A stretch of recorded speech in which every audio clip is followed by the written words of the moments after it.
Hey everyone, I hope you're all doing well.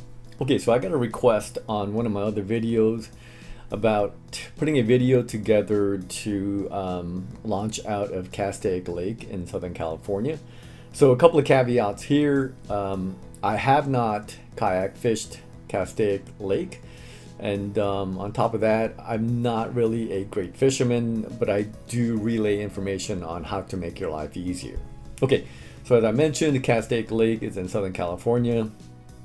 It's one of the three lakes that are kind of prominent here, and Castaic Lake, which is here, is probably the most prominent one, probably the most famous one, especially if you are a big bass guy. You have Pyramid Lake here to the north, and I've made a video about how to launch here. Lake Piru is the little sister off to the west, and I've also made a video here. Okay, so if I had to just give you some macro information, probably the easiest place to catch fish is here. If you're looking for a little bit of solitude and maybe a crack at stripers, I would probably choose here, okay, Lake Pyramid. And then if you were a big bass guy, I would probably choose Castaic Lake. But again, take all that with a grain of salt because I am not a big freshwater, bass striper guy. Okay, so in terms of how to launch out of Castaic Lake, it's pretty straightforward, okay? And you'll have to forgive me because I'm doing this without any kind of editing, so I may bounce from topic to topic. But with all these lakes, because it's in popular SoCal, the launch facilities, the infrastructure, they're all going to be pretty similar. So you've got you're going up to 5 North, downtown LA somewhere south. So from downtown LA, you're probably looking at about an hour drive. Okay. And so as you go north on the 5, the exit, I believe, is Lake Hughes. Okay, Lake Hughes. Hughes.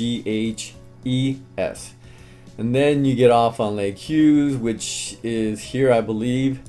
And so here's where I'm going to bounce. Okay, so Castaic Lake is comprised of 2 bodies of water. Okay, so you have the big body of water to the north, and I do believe the proper name for that is Castaic Lake itself.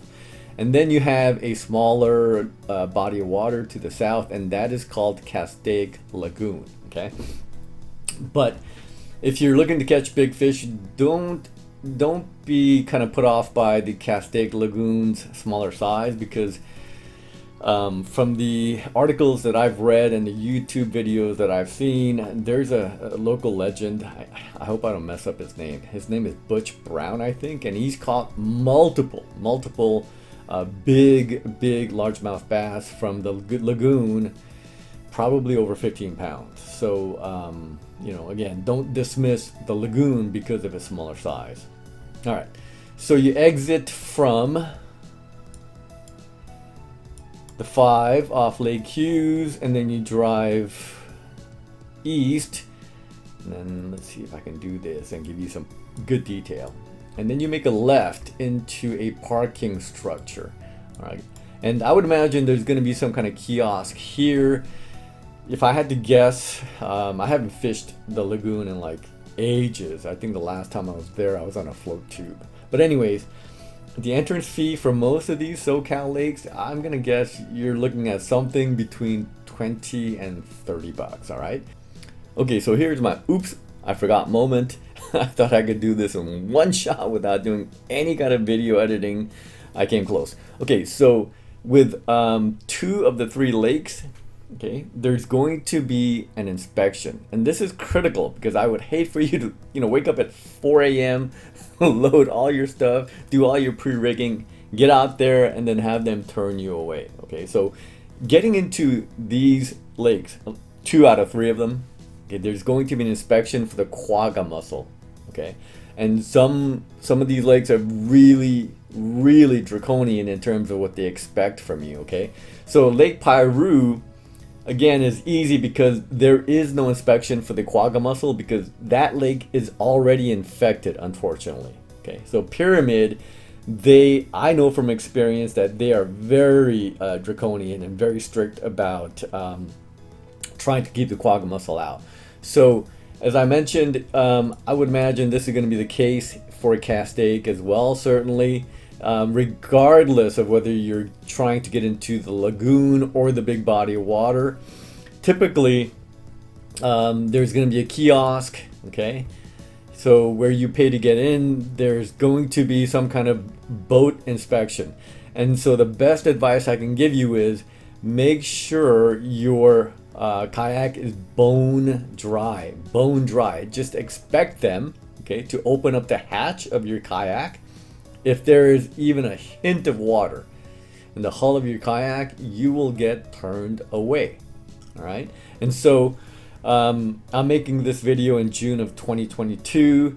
Again, just call ahead and ask them, hey, what is the protocol for the quagga mussel inspection? I have a kayak, and then they should give you all the lowdown on that. Very critical, okay? Just make sure the inside of your kayak is bone dry, because if it is not, they're not going to care like, oh, you know, the last 5 trips I paddled out of Redondo Beach or the ocean. They're not going to care, okay? They will turn you away. So make sure the inside of your kayak is bone dry. So the easiest way to launch your kayak is to drive past the parking lot, and then head straight for the launch ramp, which is here, obviously.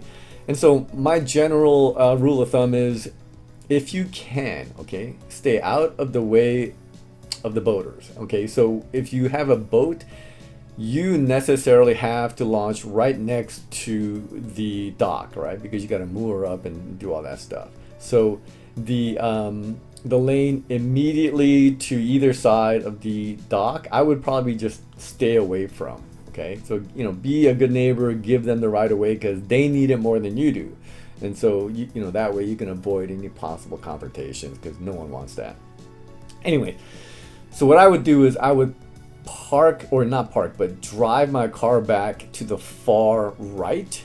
Okay, I would back my kayak down here and just unload the kayak here. And it looks like if you do it that way, you probably don't even need like the wheels, right? You can just dump your kayak off right here, and then upon doing so, you just come back and park your car.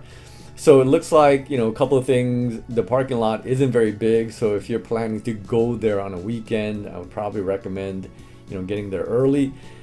I don't know if the policy at the Castaic Lakes are the same as Pyramid or Piru, but at Piru and Pyramid, they open at, you know, I want to say 6, but that could be seasonal, right? So in the summertime, it could be a little different than the wintertime, so I would call ahead.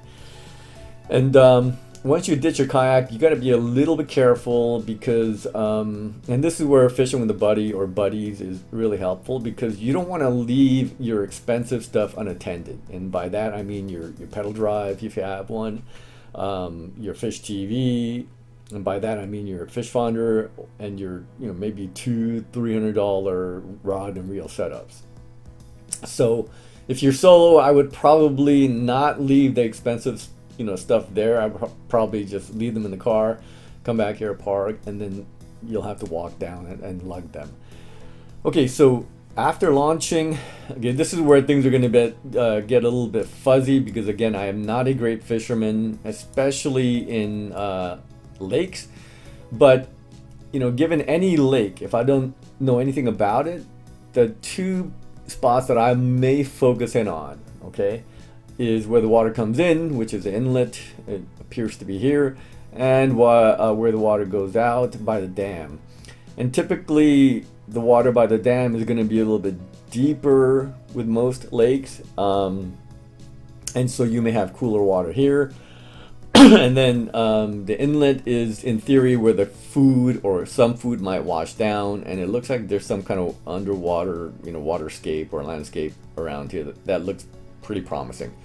But anyways, you're just gonna have to paddle around. This is not a big body of water, so let me do some measuring for you. So if you launch from the dock here, and then you paddle all the way to the inlet. That's about 3/4 of a mile. So not a bad paddle, but again, be aware of the wind, because the wind is always going to play a factor, and I will hopefully cover that when I cover the larger body of water. Okay, so again, just launch, turn on your fish TV, and I would look for, and a lot of it is seasonal too, like they could be spawning around April, May. If it's super hot, they may be in deeper water, all that stuff that I kind of know in theory, but can't really show you, unfortunately. You might, if you're chasing smaller fish like bluegill, crappie, if they're in here, I imagine they might be, look for, brush piles on your fish TV, and then you might want to target them there. Okay, so good luck with that. If you want to launch into the larger body of water, Castaic Lake, you keep driving past the lagoon. And then similar thing, okay, again, like I mentioned, all these launch ramps and infrastructures are pretty similar. So it looks like you make a left turn here, you wind down, and then this is the main parking lot. Okay, so you have a pretty large launch ramp, and the boats are going to be using, this lane, and this lane. So again, if you can help it, just stay out of their way. So here, what I might do is I might drive my car down here. Hopefully this is a mostly sandy beach. Back my car up here. Same thing, ditch the kayak, and then drive up, and then park your car here. As far as fishing, a body of water as expansive as this, I would have no idea. Okay, and I'm gonna take a measurement here. This is a large body of water, bigger than Pyramid and far bigger than Piru. So if I launch here, and let's say you were as ambitious as to go all the way to, like, come on, here, which is some kind of an inlet maybe, because that's a little over 2.5 miles. Looks like some kind of a dam structure here. That's, wow, that's over 3 miles. So the thing about roaming is, and this is where the wind comes into play. Okay, so I've mentioned it numerous times on many videos. Hey, when you go kayak fishing and you are human powered, wind is your best ally and your greatest enemy. Okay, so with all of these lakes, Castaic, Piru, and Pyramid, they're all typically gonna get windy in the afternoon. And by windy, I mean on the average day, you're gonna have winds like gusting up to 20-25 miles per hour. So you have to be ready for that. Okay, so you have to look at the forecast. Okay, and some people think you only look at the forecast for the ocean. That's not true. You have to look at the forecast for this area and look for the swells, because you're not concerned about, look for the wind, because you're not concerned about the swells. But if you have enough wind, they're going to create a lot of, turbulence up top. Like, they're going to create their own little waves and whitecaps, and it'll affect your experience. I mean, the stability. Okay, it can be a harrowing experience even without, like ocean swells. So if you're going to be wandering, more than a mile, certainly if you're going to be, aiming to go like 3 miles, you'd better understand how the wind works here. Okay, so for example, if you look at the forecast and it says, hey, winds are going to kick up to 20-25 miles per hour, and they're going to be blowing from the south going north. So the winds are going to be blowing from below and going this way.